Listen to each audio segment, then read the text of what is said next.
Hey guys, this is Deanna. Hey classmates, this is Brett. Welcome back to week 11 of Hard Lessons, True Crime, and Paranormal Podcast. It's not a contest. No, because I'm like, dude, it's a contest. What am I going to win? I don't know. I don't think I would ever win. I can't even read the words in front of my face that I wrote. How funny. How funny. Yeah. So, Teach, how was your week? It was a very long week. Indeed, Felt it like was. a year long. Exhausting. Other than that, But we made it through it. we made it through it. I've taken my long nap. And So you it's a got good you day. some good smelling cinnamon tea. I got some passion fruit, some cinnamon, and regular tea in there. Oh, it smells so good. It's because it is good. Yeah, makes sense. Yeah. Smell good, taste good. Yeah, if it smelled bad, who would want to drink it? That is true. You Yeah. got a very good point there. How about your week? It was good. Got to hang out with producer Ryan. Mm-hmm. Catch up on scary movies that you refuse to watch. They're gross. They're scary, man. But yes, we had a Saw day yesterday. Watched Saw 1 through 3, started 4, and then finished it this morning while you were still in bed. So Nice. it was a good week. Sounds like it. Yeah. Sounds like it. Well, I'm excited about this week's podcast. I'm like sitting here racking my brain, like, what is it even going to be about? But it's about Dark Hollywood, right? It's a story from the dark side of Hollywood, not all the glamour. Not the glamour and glitz. Okay. Oh, one other thing real quick. Uh-huh. One other quick announcement. Yeah. We're going to have a theme song. Oh, that is right. It It's because won't- we got the best son-in-law ever. Music editor. Music editor. Yeah, it won't be on this week's episode, but starting next week, there will be a theme song.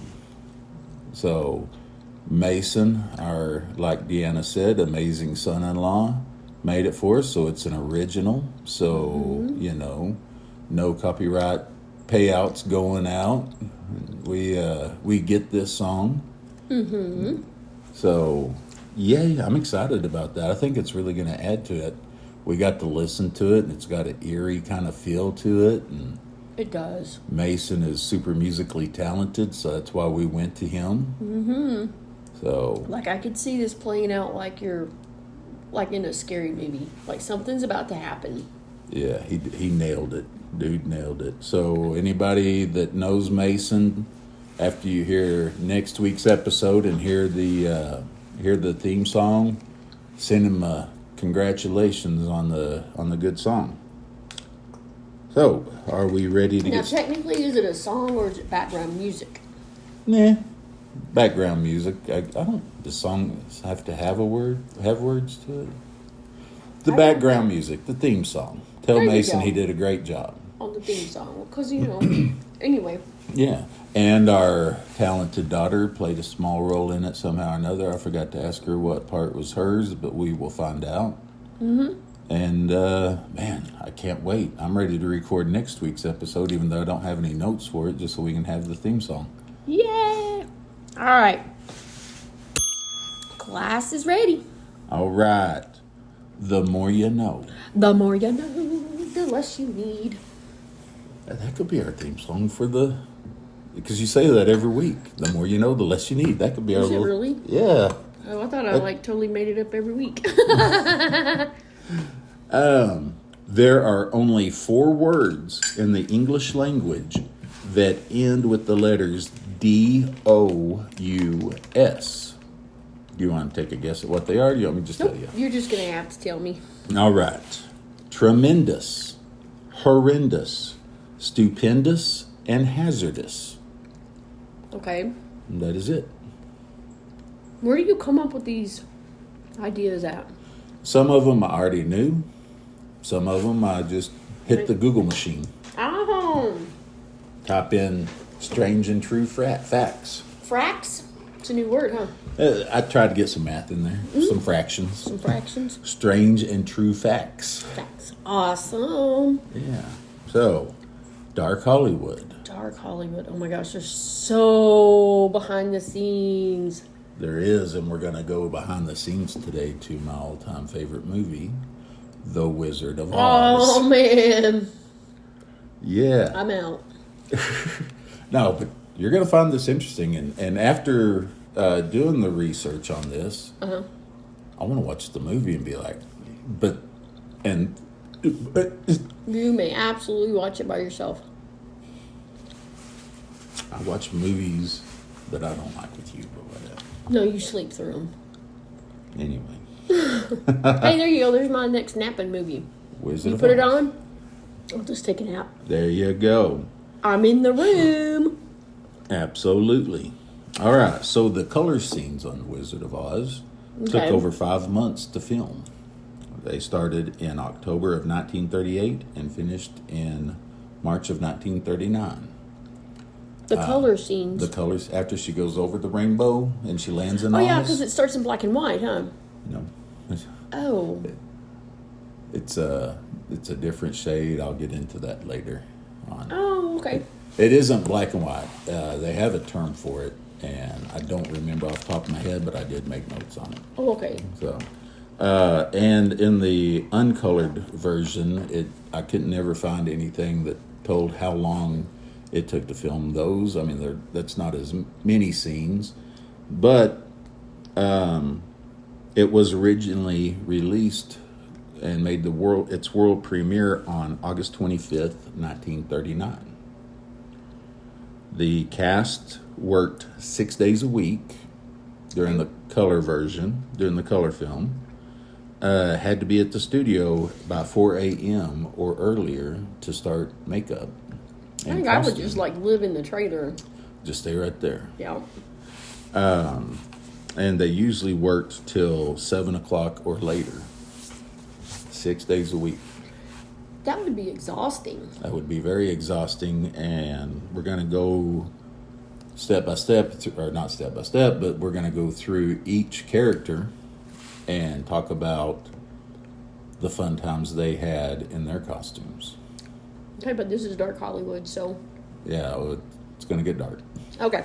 All right. All right, so the Tin Man Okay, yeah. was originally played by I have no clue. Buddy Epson, Mr. Jed Clampett, Beverly Hillbillies. Oh, okay. Buddy Epson was born April 2nd, 1908, and passed away July 6th, 2003.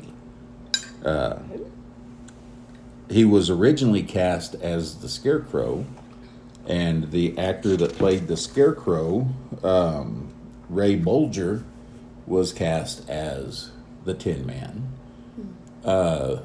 Mr. Bolger went to the director and said, "Hey, I really think, my dance skills, blah, blah, blah, I would be better fit for the Scarecrow."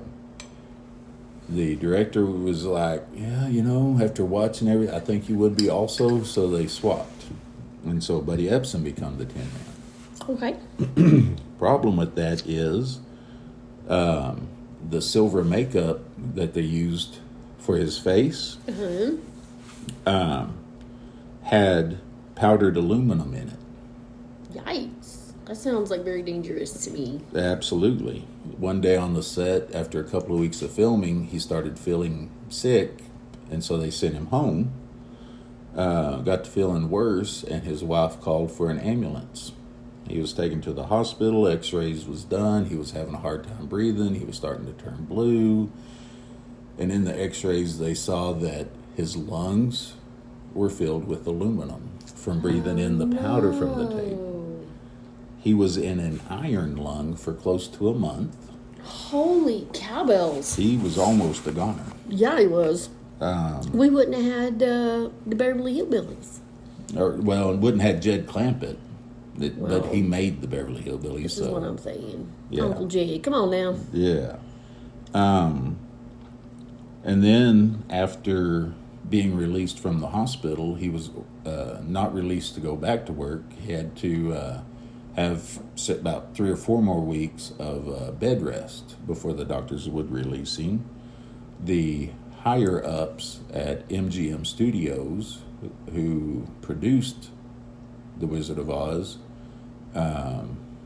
Louis Mayer, or Meyer, Mayer, Mayer, Louis Mayer, called and demanded him to come back to work, and the doctors are like, no, we're not going to let him come back to work. Y'all almost killed him. Y'all almost killed him.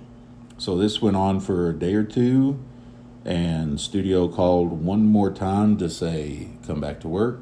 He still wasn't able to, and so they fired him. How rude. And he was asked later in an interview why he didn't sue the studio, and he said that was a different time back then. All the studios pretty much had open contract, so if Sony needed an actor, MGM could loan out one of their actors, or vice versa, or Universal, or Warner Brothers, or... Yeah, you didn't want to make them mad because then you wouldn't get hired anywhere. That's right. He said, if I would have sued, I would never have worked again. Yep. Ugh. So, he was then replaced by Jack Haley. Jack Haley was born August 10th, 1897, and passed away on June 6th, 1979. Seems like a very old person. It does. It does. And his numbers were inverted. Born in 97, died in 79. What were those again? 18... 97, and passed away in 1979. 1979 minus 1897. 97. It was 82. That wasn't too bad. He lived But you a good hear long like the life. words, you hear not the words. Well, yeah, the words. You hear the words, but you think the number is 1897, and I'm thinking, dude, him's is old. 82 is not that old. It's not that old.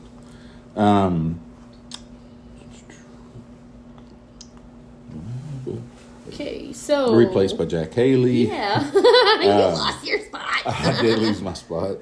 And there was no reason given for the replacement. The actors, the behind-the-scenes staff, nobody knew why So Jack somebody Haley. just showed up and said, hey, I'm the Tin Man. I'm the Tin Man. They're like, what? Exactly. Did they Exactly. spray him down with aluminum too? No, the makeup powder was replaced by aluminum paste. So it still did have aluminum in it, but it was a paste and not a powder. So what they would do is they would first put on a layer of white makeup, basically like clown makeup, and then they would put this paste over the top of that. So it would help, the paste stay in place. It would help with the taking off at the end of the day. Yeah. So Okay.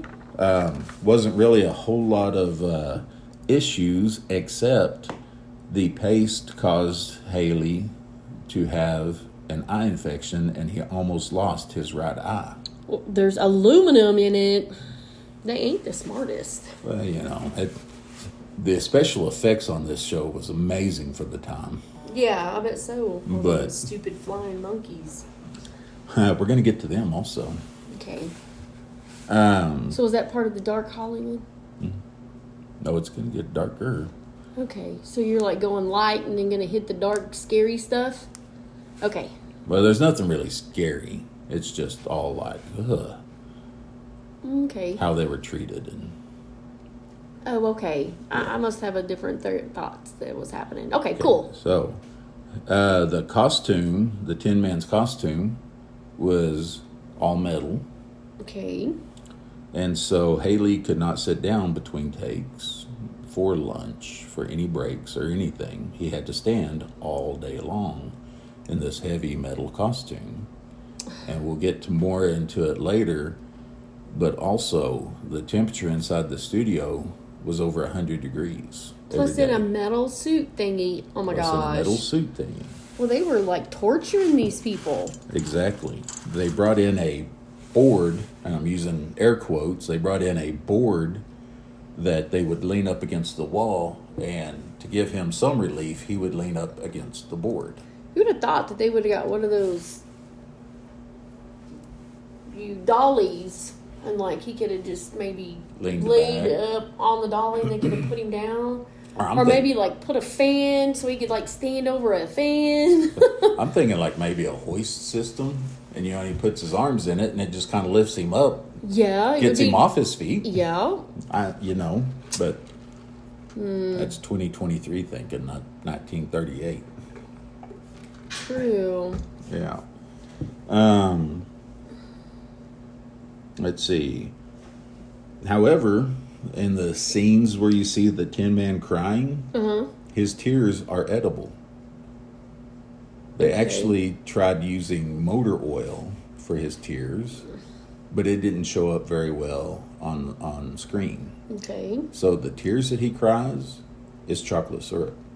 Oh, how cool. How'd they Yeah. make him come out of his eyes? TV magic. Oh, okay. Yeah. Okay. So that's it for the Tin Man. Okay. So Scarecrow probably had the easiest time of it all.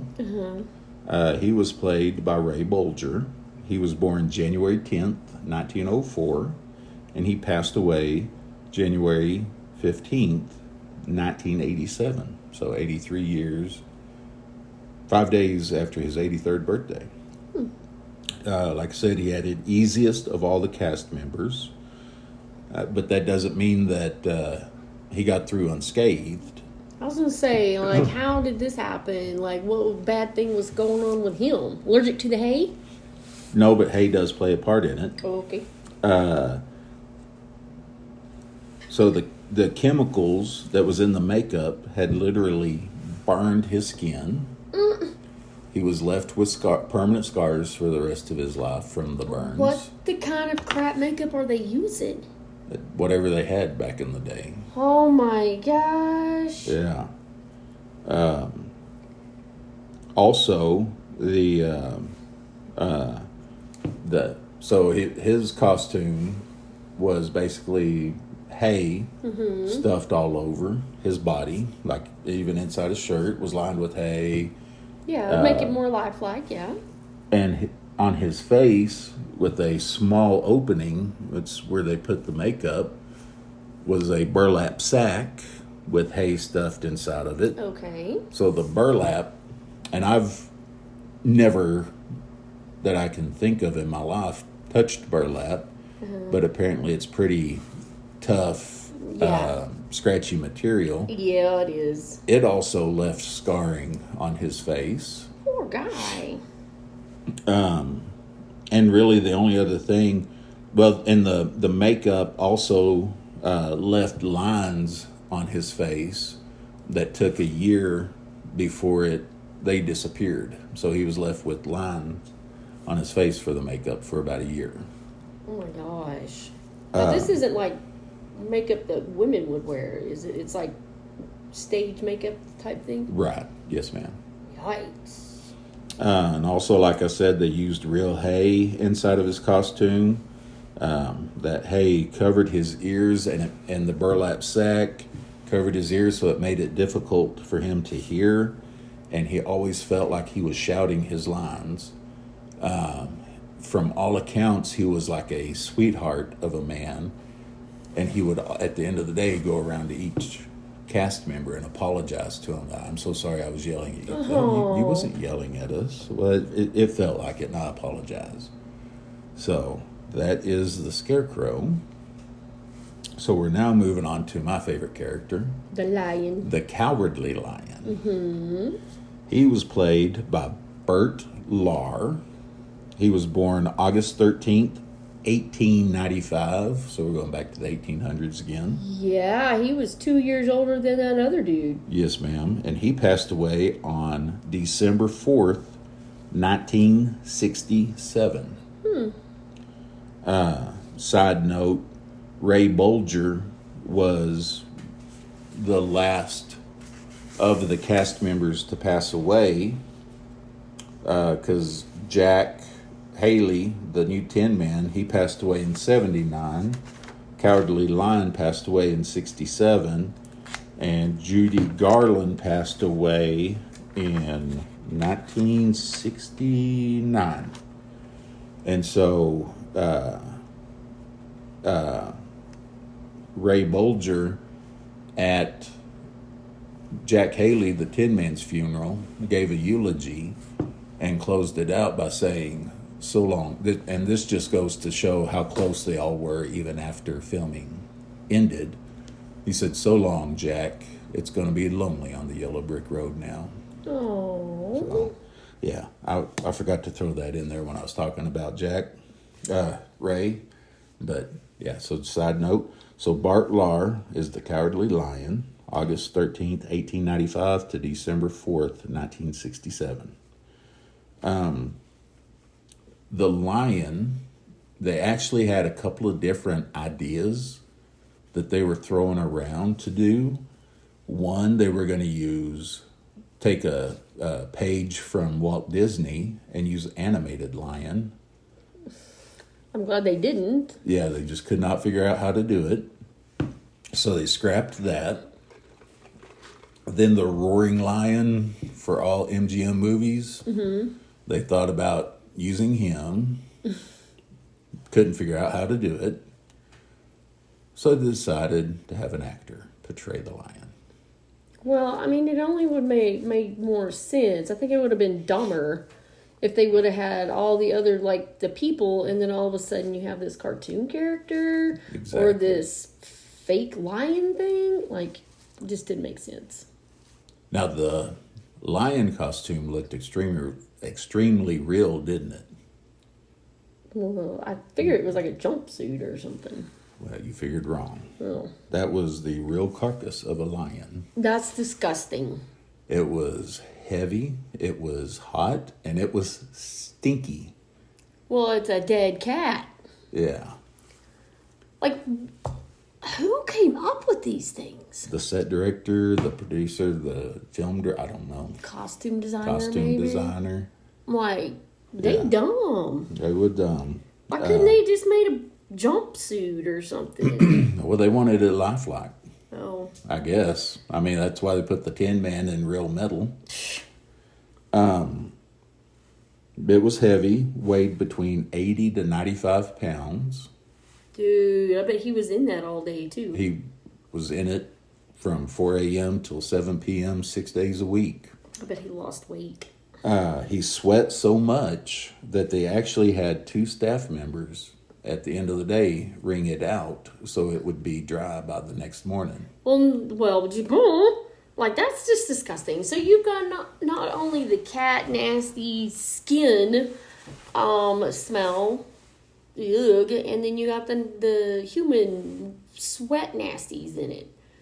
Talk about the bacteria growing in it. And remember, on set, it was over 100 degrees. Oh my gosh. So he did have some heat exhaustion issues during filming, if I could get the words out. Also, he was not able to eat very much because of the makeup on his face. He wasn't able to raise his mouth very far because it would crack and break. So no, like, really thick burgers happening for him. No, as a matter of fact, what he did dine on was liquids. Chicken broth, milkshake, smoothies. And towards the end of filming, he got mad. Duh. And he grabbed a sandwich and opened his mouth wide and ate his sandwich. And then people on the set were, "What are you doing?" What? Yeah. He was like, "Deal with it." And grabbed another sandwich and ate it. I'm hungry. Oh my gosh. That was just not fair. You got me carrying around this dead carcass with me all day. Yep. Oh my gosh, gross. Mm-hmm. Even the tail. Even the tail was real. Was a real lion's tail. I wonder who donated all that. Like, what lion? Leo. He was running around naked. Yeah, he was. Shameless husband. So now we move on to probably the scariest member of the cast, the Wicked Witch. Okay. Played by Margaret Hamilton. She was born December 9th, 1902, and passed away on May 16th, 1985. So she was 84 years old. Couldn't find much about her acting career after The Wizard of Oz. She did some other movies. She did some acting before The Wizard of Oz. She had a guest appearance in the 60s on an episode of Gunsmoke. But what I did find out about her that relates to you is that she was an educator. She was a teacher. Oh. So was she the one that was in the bed and breakfast or whatever hotel keeper in the White Christmas? No. I thought for years it was her, but no, it's a different lady. You warped my brain now. Sorry. Okay. So Margaret had it pretty rough. I mean, not wearing a lion skin rough, but she had it pretty rough. Okay. One of the most famous scenes from Wizard of Oz is her flying above Emerald City on her broom and writing out "Surrender, Dorothy" in the sky. Remember that? Vaguely. There is a band called Surrender, Dorothy that I found while researching this. So I didn't listen to any of their music, but I thought that's a pretty cool name. It is. So she Okay, I jumped the gun.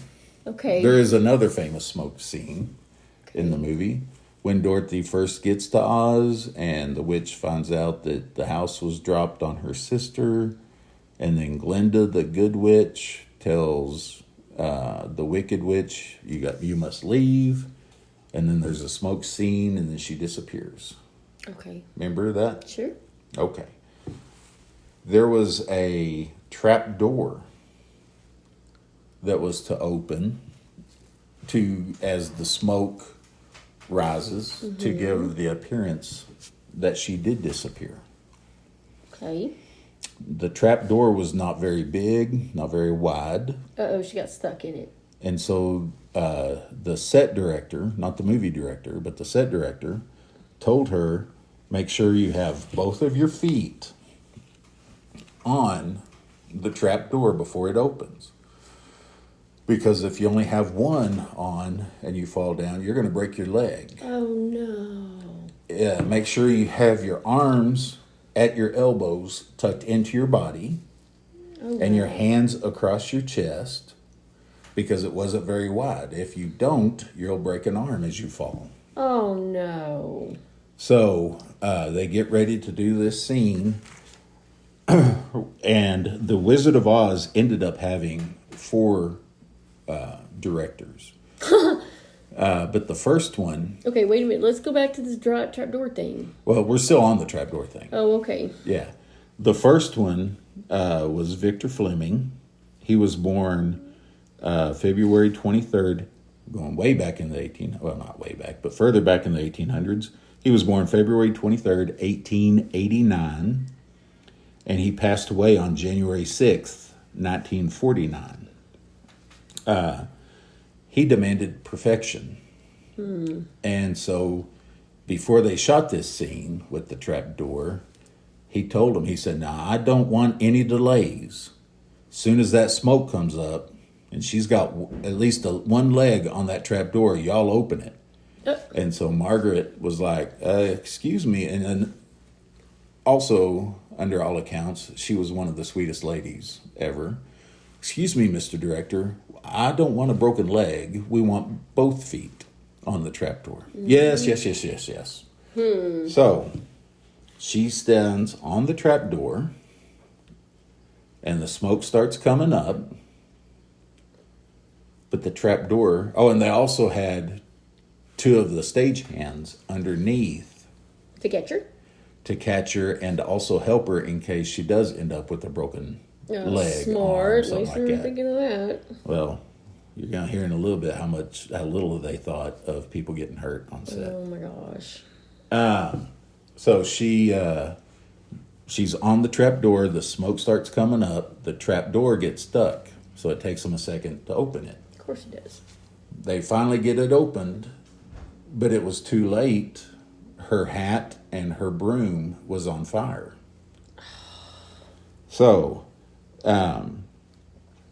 this caused first, second, and third degree burns to her face and her hands. Third degree burns on her hands. Poor girl. Yeah. Like they were more worried about her breaking something and she gets burned. Exactly. Now that makeup... Workman's comp. I don't think they had it. They didn't have it back then, unfortunately. Dang it. That green makeup that she wore, it was written down here somewhere. It was copper, made with copper, and so of course it's all over her face. It's all over her hands. Oh my gosh, that intensified that fire. And they had to use alcohol to scrub the makeup off of the burned areas to get her to get treated for the burns. So could you imagine that pain on top of it all? Like, you better knock me out. Before you start scrubbing, you knock me out. Now, Man, that's... Oh, man. yeah. Now, you was saying that a while ago about, well, he's more worried about his scene than broken bones. And I said, well, you're going to find out in a little bit. They didn't really care about people getting hurt. They would not call her an ambulance because they didn't want the bad publication. She had to call her friend to come pick her up and take her to the hospital. They wouldn't even take her. They were that ashamed. They would not take her. Embarrassed. Yeah. Oh my gosh, that's terrible. That was bad. All for the love of entertainment. Exactly. She was off, obviously, for a while. Obviously. And they started calling, just like with Buddy Epson, daily. When you coming back? When you coming back? Because they had to halt production. You know, they couldn't do anymore. And so... they didn't know how to, like, make another scene and then edit it in, did they? Apparently not. Their editing skills was probably about like mine. Ah. And so finally her doctor told him, listen, y'all stop calling and asking when she's coming back to work. She'll come back to work when I say she can come back to work. And she's already told me she's not suing y'all. But if you call again, I will sue you. Ooh. For harassing my patient. Ooh, did they get sued? No, they stopped calling. She did go back to work early once her face healed. Well, yeah, because they were going to have to put more makeup on her. Exactly. But if you look in the later scenes, she doesn't have the makeup on her hands anymore. She wore green gloves because her hands had the worst of the burns, and she had exposed nerves still when she went back to work. So they could not put the makeup on her, so she's wearing green gloves. Well, that's okay. Absolutely. Absolutely. Also, and I do not blame her at all for this, when she went back to work, she refused to do any more smoke scenes. I would too. Like, no. Yeah. So, Surrender Dorothy. Remember that old scene now that I jumped the gun on earlier? They still had to film that scene. And so she was like, I am sorry, but I am not going to do that. That scene was filmed on February 11th, 1939. Miss Hamilton said, no, I will not do anything else with smoke or fire. Okay. So her stunt double, Betty Danko, D-A-N-K-O, she was born September 19th, 1903, and she passed away on February 3rd, 1979. Stood in and did the scene for her. Why was this stunt double not there with the other fire scene then? Well, because Miss Hamilton said, I'm a professional. I can do my scene. But after this, I'm not doing anything else with smoke. Okay, I got you. So she was originally hired just to be an extra for the movie and agreed to the standard of the times, $11 a day. Oh my gosh.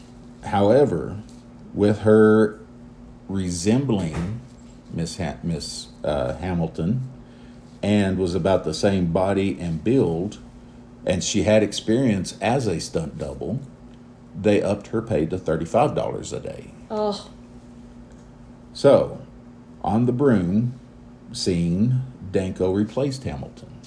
okay.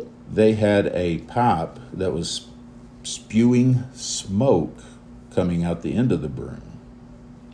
The pipe exploded, and it permanently scarred Danko's leg and temporarily had a 2-inch hole in her right leg. Oh my gosh. And here again is another example of how the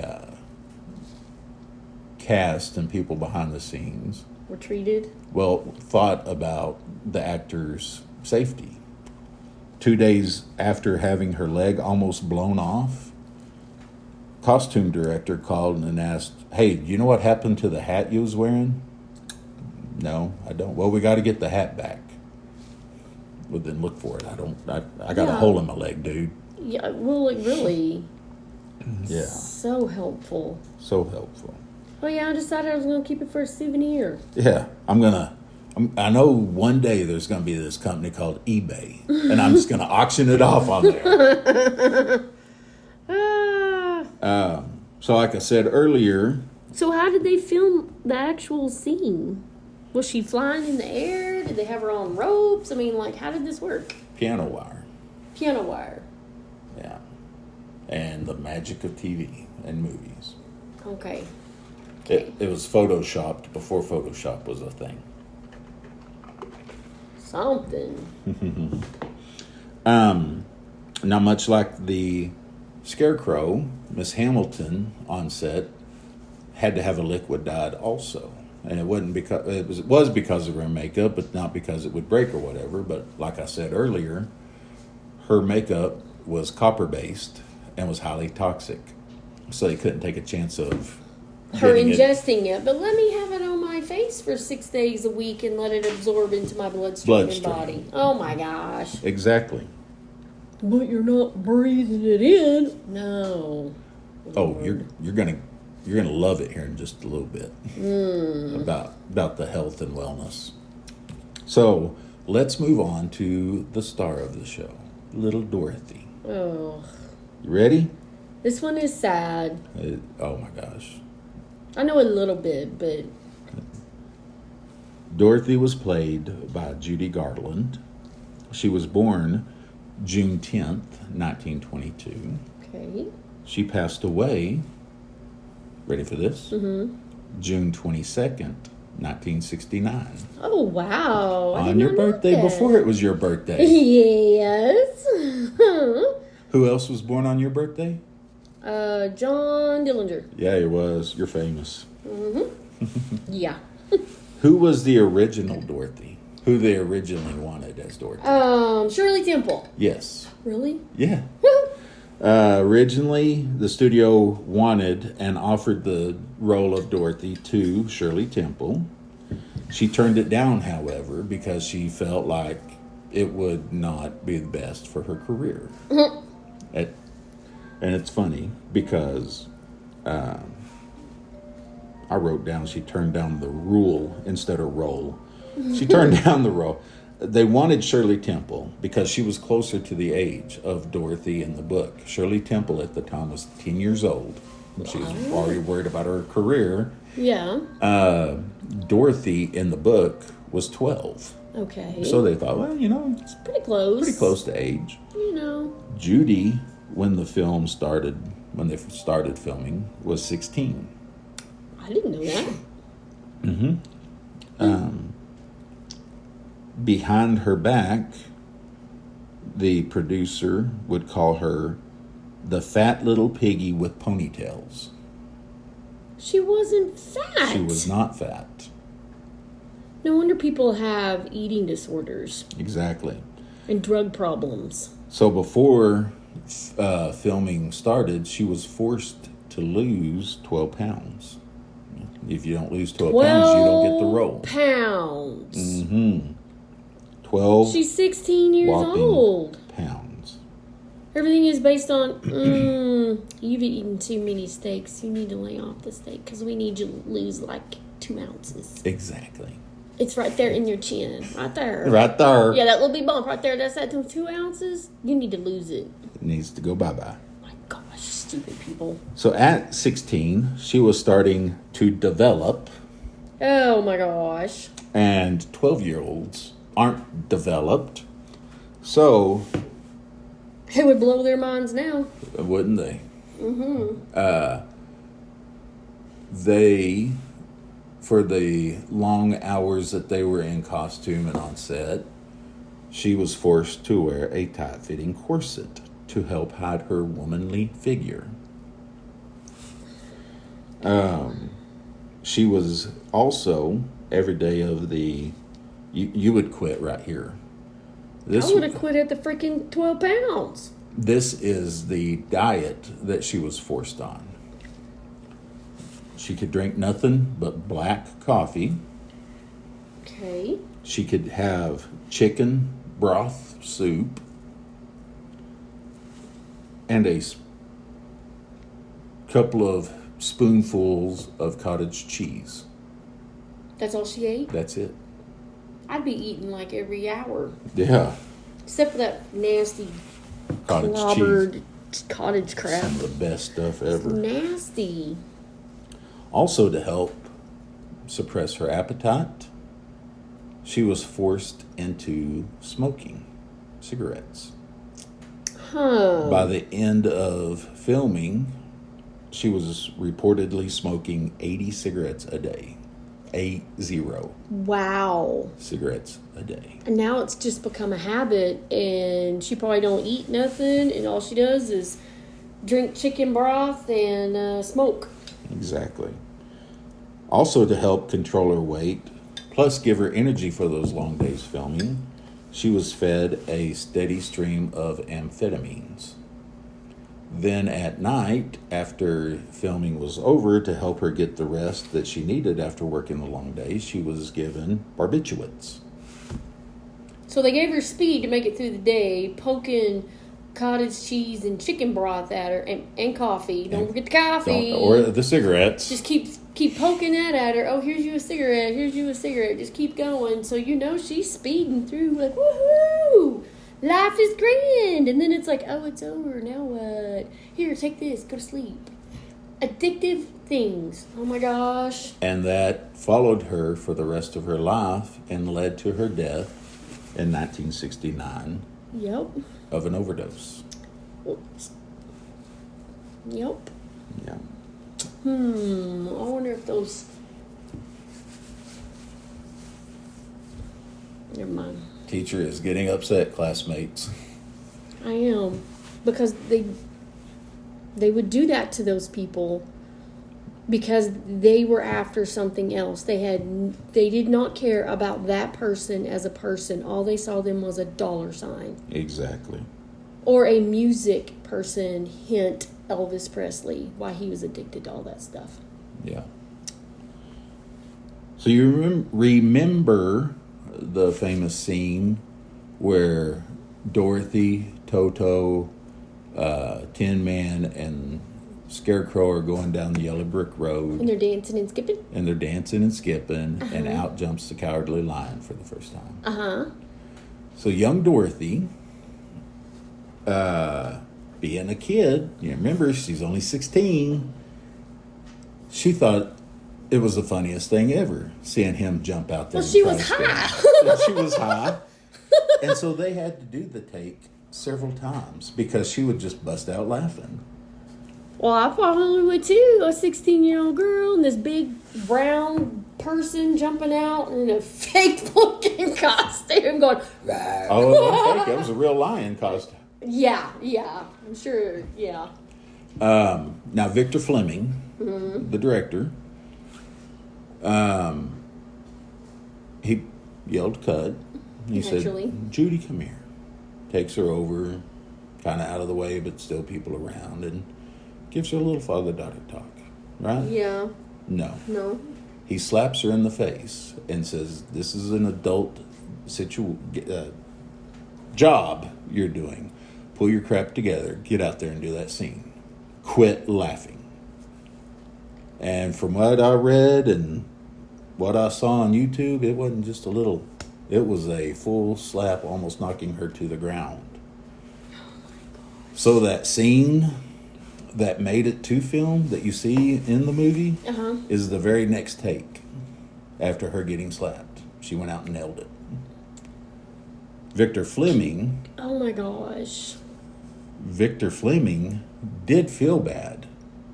And he went to all the crew members and was like, slap me. I earned it. I deserve it. And nobody would, obviously. And so Judy heard this. And she went up to him and was like trying to console him. Mm-hmm. And he said, my dear, it would do my heart well if you would slap me. She put her hands on his shoulders and said, oh, Mr. Fleming, I'm not going to slap you, but I will kiss your nose, and tiptoed up and gave him a kiss on the nose and went back to filming. Just a sweetheart. Just a 16-year-old kid.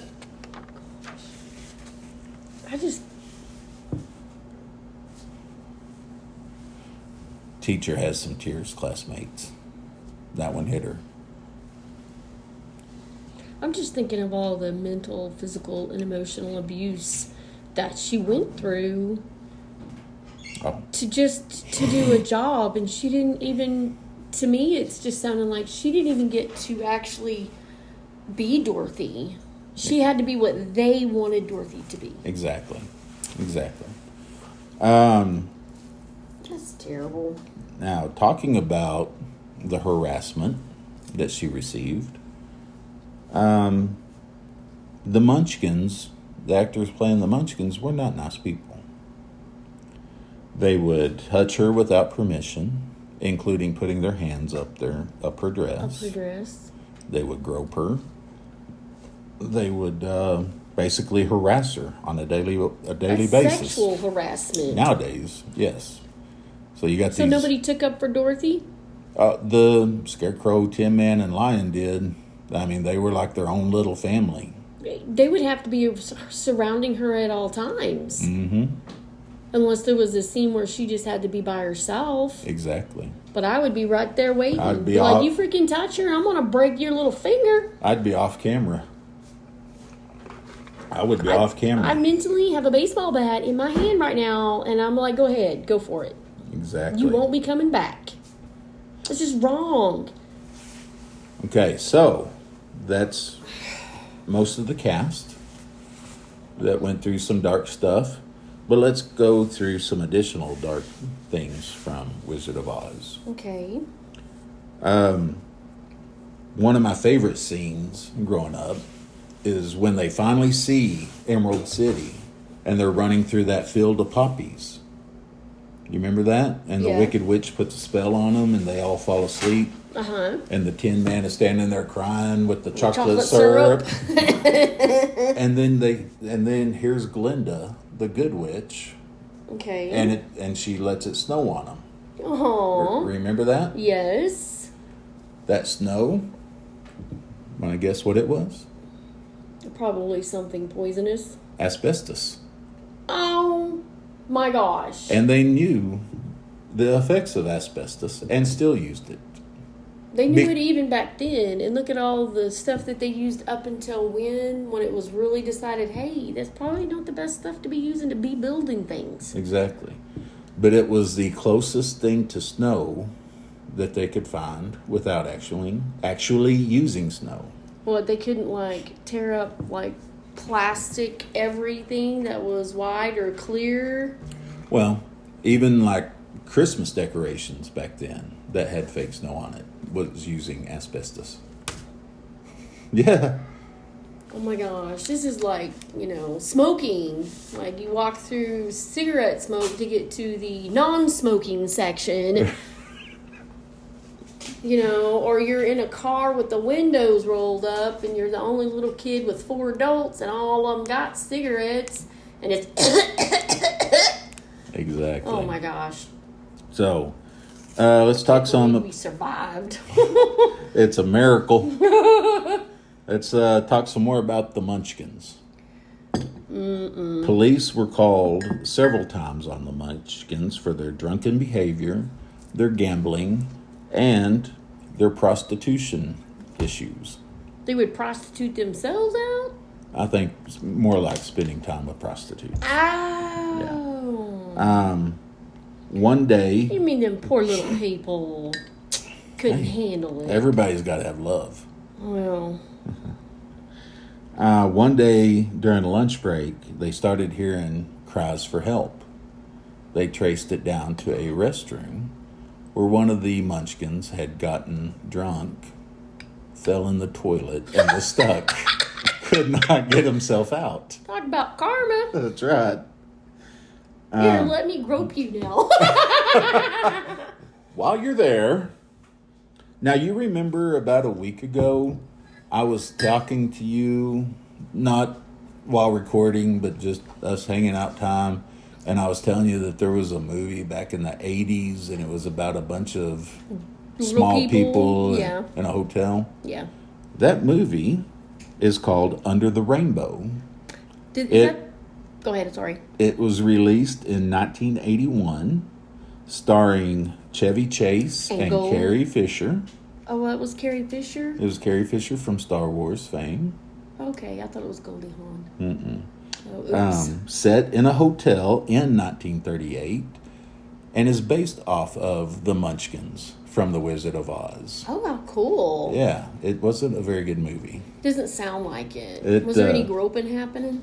I've only seen it once, and it was Watch out. probably back when it first released. Yeah. I saw it once on HBO. Only scene I can remember. So there's this man, and he gets on an elevator, and something happens to the elevator, and it falls all the way to the basement. When the basement doors open up, that man is now a little person. Ooh, I wonder if that's how they made them. Maybe. Like in the movie. Yeah. I know what you just meant. Thinking, So, do you know what the Golden Raspberries are? No. Okay, that's an award show that has come out about the same time as the Academy Awards every year. But where the Academy Award celebrates the best movies, the Raspberries celebrate the worst movies. Did they get a raspberry? They got two. Two. Perfect. Yeah. Perfect. Under the Rainbow received 2 Raspberry Awards, one for worst director and the other for worst screen adaptation. Oh my gosh. And so I was talking about it being hot on the set earlier. Uh-huh. All of the bright colors from the flowers, the Yellow Brick Road, everything in the Land of Oz, wasn't really showing up good on film. So they went out all over Hollywood, other studios, other businesses, whatever, and got all the lights that they could get. Yikes. And so with all of that, it made it over 100 degrees inside the studio. Well, yeah. Every light was on in the studio. Exactly. And it also created an issue with carbon dioxide poisoning. Oh my because gosh. you couldn't have fans blowing to generate air. Oh my gosh. The Flying Monkeys, talking about them a little bit ago, Creepy things. they were held up by piano wire. Were they real monkeys or just stuffed things or what? They wanted to use real monkeys, but they couldn't figure out how to, so that is actually humans inside a monkey costume. Little people. Little people, possibly. Use some of the Munchkins. Mm-hmm. During the filming, several of the piano wires broke and actors were severely injured. Duh. Munchkins got paid less than Toto. How much did Toto get paid? Toto, whose real name is Terry, was a Cairn Terrier, Cairn Terrier. Her owners were paid $150 a week. The Munchkins made between $500 to $100 a week. Well, no wonder. Yeah. Scarecrow, Lion, and Tin Man were each paid between $2,500 to $3,000 a week. Okay. Judy Garland, star of the show, paid $500 a week, way less than her co-stars. Well, she's a girl. What's she going to do with money? She wouldn't know how to spend it. Oh, yeah, because she was so feeble-minded because she just has estrogen instead of testosterone. I bet she had bigger huevos than the stupid directors did. Now, got one last area to go over. Okay. And before I do, I just want to say that it is going to involve suicide. So if any of our classmates, need to go ahead and leave now, they are more than welcome to, and we will catch you next week. Okay. Clara Blandick, June 4th, 1876 to April 15th, 1962. She played Auntie M. Auntie M. She had no issues on set. However, later in life, she just suffered from debilitating arthritis.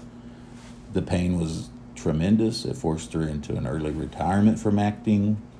And so on Sunday, April 15th, 1962, she dressed herself in an elegant blue gown, surrounded herself with awards she had won from acting and family pictures. She took a handful of sleeping pills, laid down on her couch, covered herself up with a gold blanket up to her shoulders, and then tied a plastic bag around her head. Holy cow. Like the sleeping pills wouldn't have done it? She wanted to make sure. Wanted to make sure. Poor lady. Charlie Grapewin played Uncle Henry. He was born 12/20/1869 and passed away on February 2nd, 1956. They are buried within 50 feet of each other. They're very close. I mean, he's buried with his wife. Yeah. I don't believe she was ever married. Oh, okay. But yeah, they're buried close to each other. Okay. So that is, and I also wanted to say National Suicide Hotline. All you have to do now is dial 988. So if there's anybody that needs help, needs somebody to talk to, you can call or text. Please call them. And that is The Wizard of Oz. Awesome. My bibliography this week is collective.world, the dark history behind The Wizard of Oz that no one talks about. Cracked.com, violence and ventilation, 15 bonkers behind the scenes details of The Wizard of Oz. Fable.com, the controversy with The Wizard of Oz. And Britannica.com, The Wizard of Oz, 1939 film by Fleming and Vider. So, Keach, what's my score for this week? I would probably have to give you a low B. I'm heartbroken. Why? I had A plus 2 weeks in a row. I was hoping to get another one. Oh, You're prejudiced, so you don't like Wizard of Oz. So. No, I'm kidding. Well, I don't like The Wizard of Oz. This is really cool information. It just, to me, was more of the interesting information about stuff. It was very sad. Don't get me wrong. I still want to take a baseball bat to them short people. Yeah. And to the dead Victor dude. I'd freaking slap you. I was thinking more darker. More, what's her name? The Black Dahlia. The Black Dahlia tops. I figured.